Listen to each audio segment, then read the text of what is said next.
Hey, what's up, guys? Back with another video here today for you. And some of you may have seen it, but I posted the result screen for one of these games. Hint, it's this one. The Panzerwagen. A little bit of focus on this tank. It's kind of gone.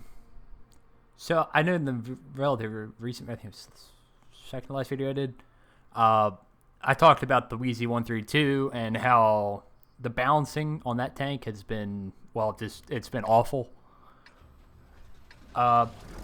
So the Panzerwagen balancing as of recently has gone the other direction and has been a pleasant change. It's been buffed, I want to say twice. It may be 3 times, but don't quote me on that. Again, I'm not the biggest. I can't remember it, but it's been buffed twice. I know the rate of fire has been buffed in both those patches, I'm fairly certain, and some other stuff on it has also been changed and improved. So what it means is this tank's really gone up the list in terms of where it's at for light tanks at tier 10. I'd probably rank it up there with the Sheridan and T100LT. There's a lot of people that would probably rank it as the number 1, and I can't totally deny that. It's number 1, number 2-ish in most categories. There's only a few where it kind of struggles. I think one of those is dispersion on the move. It's not the best tank for shooting on the move with. It just isn't. But everything else, like, it has best accuracy. The rate of fire is really good now. So you're looking at 320 alpha with a 6.11 second reload, fully kitted out like I have. And just overall, there's a very strong case for it to be number 1, and I can't deny that. The only thing that for me, that it isn't my personal number 1, doesn't mean it isn't number 1, is the ammo. It only has 35 rounds, which really, in my opinion, limits what the tank is capable of doing, damage-wise. Don't get me wrong, it can still do a lot with those 35 rounds. Especially when you consider that the HE rounds on this tank are HEP. So they get the extra penetration, and they're more consistent than loading like HE rounds on the Sheridan or something like that. But again, that's my biggest negative with this tank. I still like the Sheridan as my favorite. That's just because of the 390 alpha. It still has that mobility, the troll armor, and it has the ammo capacity and the alpha, so it can do more damage-wise if it needs to. So, yeah. But again, I feel like it's probably between those two. Maybe some could argue for the T100LT. I'm not really trying to argue for any. I'm just saying what I like, what I prefer. It's all down to opinion, really. But yeah, this tank is damn good. It's just funny because I still enjoyed it when it wasn't buffed, when it was the original state that it was. That doesn't mean it was good, but I still didn't have like an issue playing it. It's not like the Wheezy now where it's like, okay, I'm still like just frustrated. Just overall, it's a fun tank. I like that it actually has some accuracy on it, unlike the other lights. At .35, it's not a sniper rifle like a Leader 1, but it's not .42. Or 0.46, I think that's on the T100LT or something like that. Something just awful. So, yeah, like I said, there's not many negatives to this tank that are just eye-popping, like, oh my god, I can't believe that. Like I said, the only one I could really being said is, again, the ammo is the biggest thing, probably. And this game kind of disproves that, but we talked a little bit about how I like the tank. That's most of what I have to say about it. I could go on and on about it, but I can look a little bit in the gameplay of it.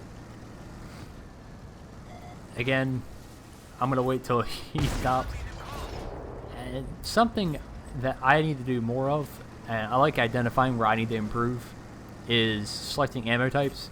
Here I actually do it because I had time to think a little bit about what to do. I also know that I'm pretty sure I saw him reloading, or he just shot, so I had a pretty safe bet on that he wasn't going to be reloaded at that point. But, like I said, right there you can see, it's close, but it's not the best for that kind of thing.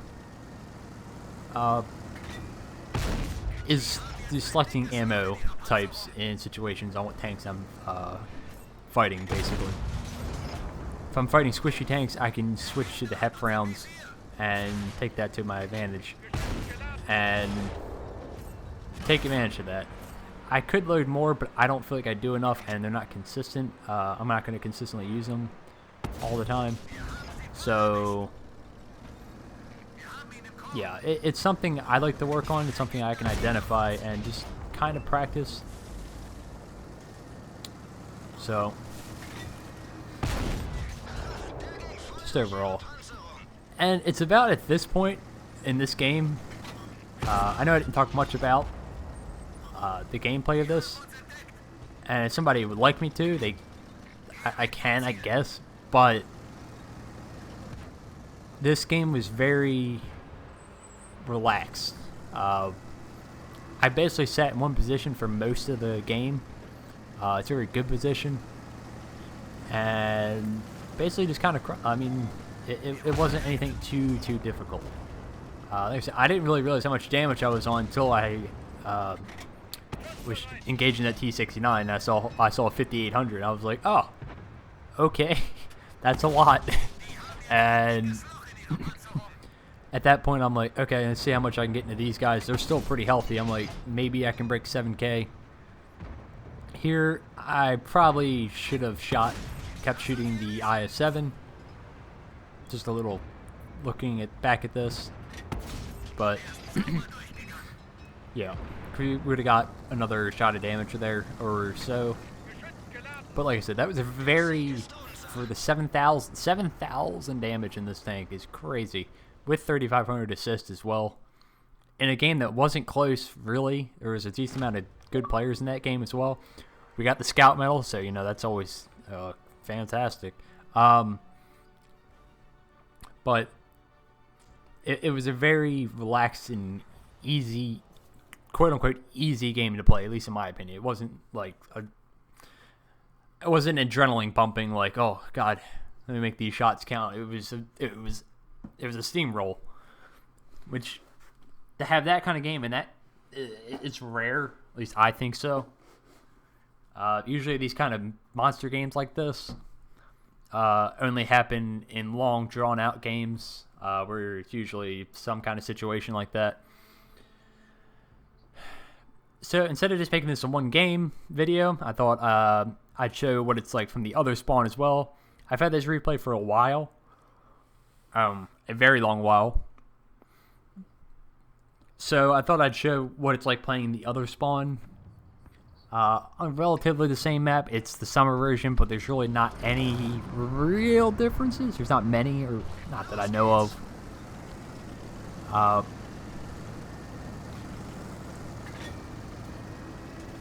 But just basically show you what the same tank, same map, but a different spawn.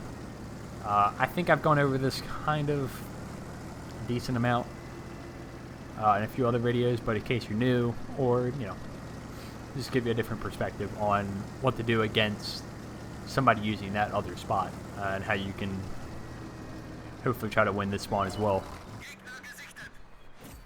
So there's actually two spots you could use right here. I prefer this one just because I feel like I can get damage off without getting spotted, and there's more long-term spotting capability into their spawn to spot their TDs. There's another spot to my right. There's a bush on the other ramp that's down here in this dip. That's very good. You can spot them crossing and going up what would be their left flank. And it's a good spot. You can spot all of them crossing, get some shots in, maybe have your team shoot a few of them. But you're only going to do, most of the time, minimal damage. again, it's still a good spot, so I can't deny it is. But I prefer this one just because I can spot stuff back into their base, and I can usually get some better shots off, just in general. And usually I can also spot the sniper hill where all those TDs currently are, where the Aguru and Grill are. And I can pick up a lot of assisted because they don't always get spotted from other people. So I can get them lit up and get a good amount of assisted off if there's anybody sitting up there sniping in their TDs or any other tank. So it's just pretty good. It's a little risky if there's already. I will caution you. I don't think I've ever really been hit here, but I'm pretty sure it's not already. It's not. But if you, it's an easily already safe position because you can pull back and get behind. There's a giant rock and down below the ridgeline, and you should be good for the most part, unless it's something like a CGC or something like that. I think. There's also. You can be a little riskier here.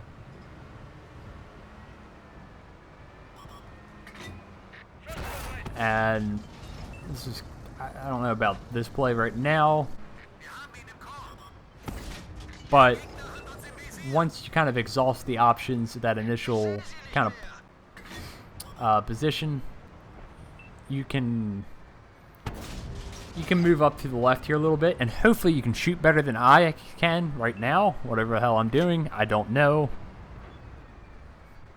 But you can move up a little further. There's some ridge lines here along this area that you can use to really, especially if you have gun depression. I'd highly recommend gun depression here to get shots into them and spot them as well.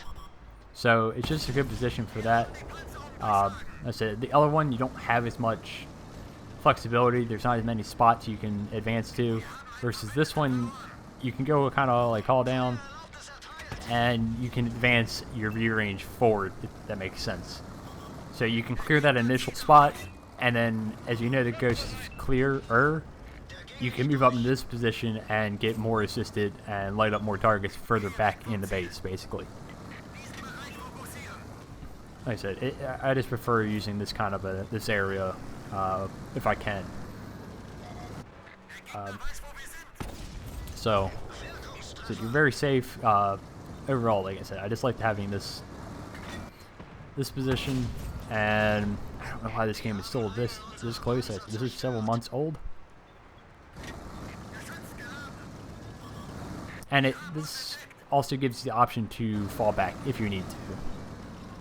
It's not perfect by any stretch of the imagination. Don't fall off the left side into the water. Not going to say I've ever done that, but I have. And yeah. Yes, just an overall decent position. I think I've done a how I scout from the other spawn.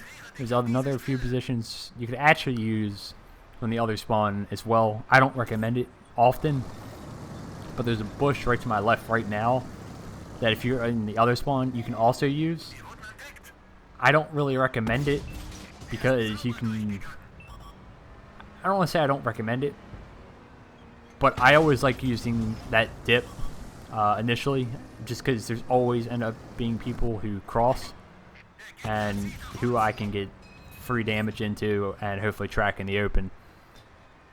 Now, if you, again, but the other position in that bush, you can get some decent assists. You can spot their sniper hill from that spot.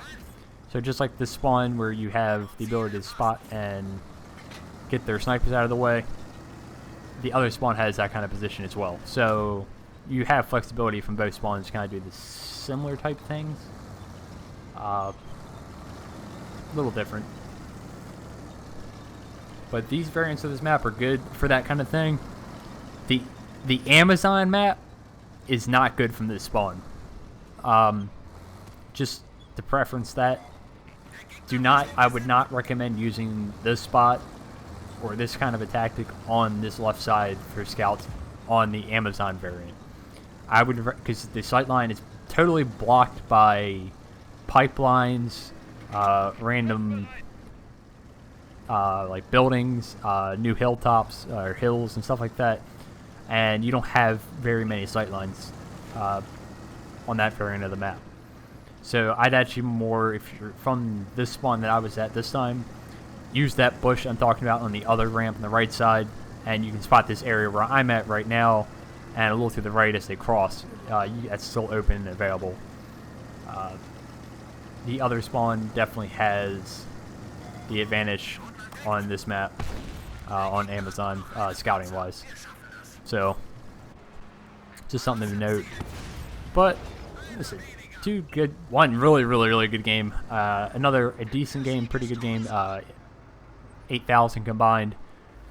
That's not an ace in this tank. It's only a first class, but overall some good results. Just well played. Understanding of where to go on this map, and just how to use fight positions and be at the right time, and what you're gonna expect to get out of them, I guess, in a nutshell. So that's it. Hopefully that helps. Hopefully you enjoyed that. I'm gonna try to get out a few more videos, hopefully. Maybe one tomorrow and maybe one Monday. Expect at least one more video before I'm not going to be away for about 10 days. So there won't be any content up. So until then, I will hopefully see you over the next few days. Peace.